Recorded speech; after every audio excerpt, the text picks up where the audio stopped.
Simplifying rational expressions.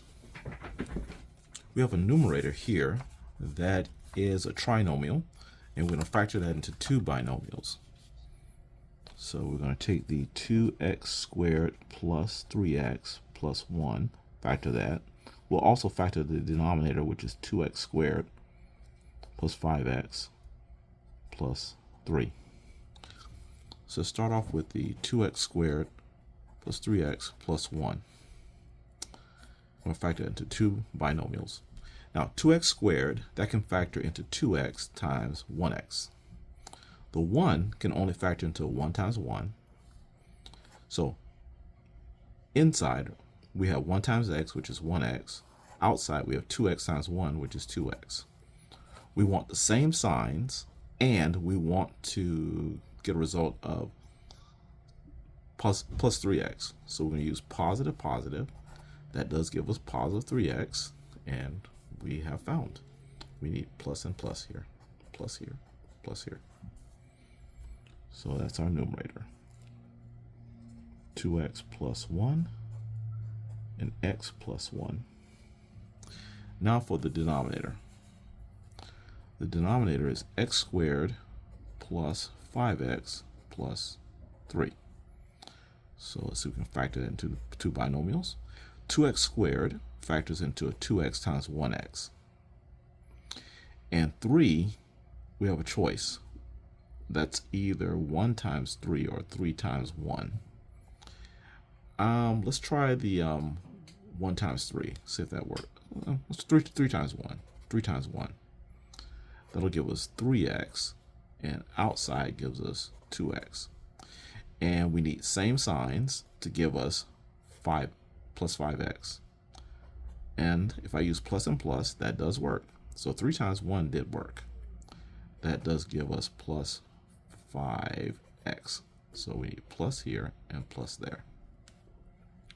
So 2x plus 3 and x plus 1. The x plus 1s will simplify into 1, leaving us with the numerator of 2x plus 1 and 2x plus 3. And once again, the 2x's will not cancel because it's not a single term. The 2x plus 1 is the entire expression, and so you have to have the entire expression to cancel out with another, the entirely same expression in the denominator. And the expressions are different. 2x plus 1, 2x plus 3 are not the same.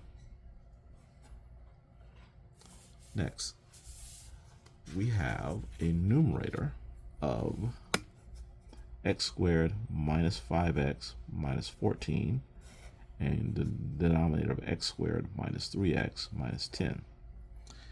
Let's take the numerator first and see if we can factor that into two binomials. X squared can factor into x times x. 14, there's a lot of choices. There's 1 times 14, there's 2 times 7, there's 7 times 2, and there's 14 times 1. Lots of choices. I'm going to choose the 2 times 7. I'm going to choose this one right here. 2 times 7. This will give us 2x on the inside and 7x on the outside. We want the signs to be different so we can get a negative 5x.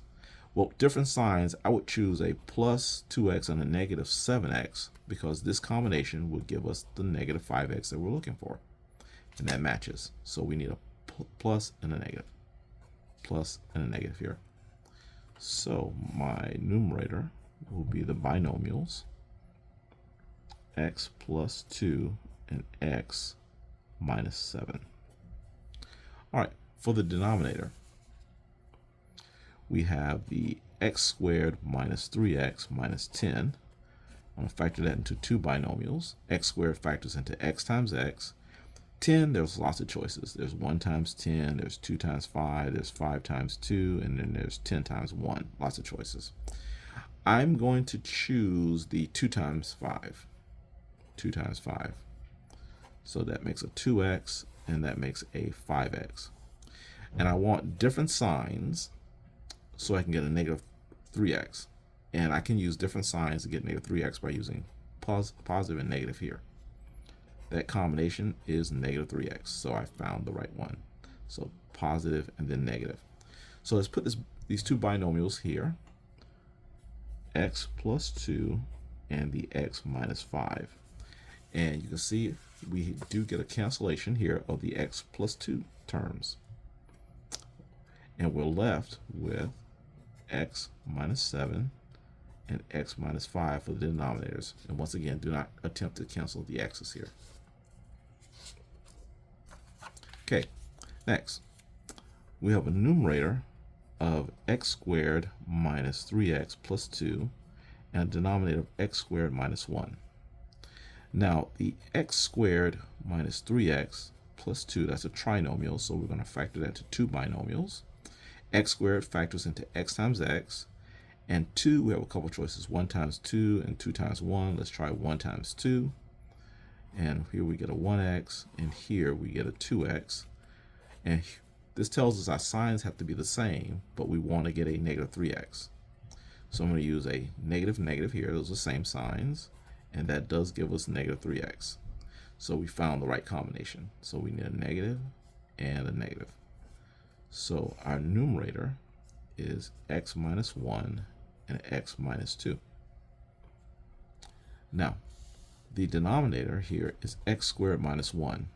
This is the difference of two squares, so I'm going to use that rule. So square root of x squared and square root of 1. The answers are x and 1. So we're going to write those two results here in the order of x plus 1 and x minus 1. So x plus 1 and x minus 1. And our matches are right here. The x minus 1's match. So they cancel each other, and they give us 1. And that leaves us with x minus 2 in the numerator and x plus 1 in the denominator.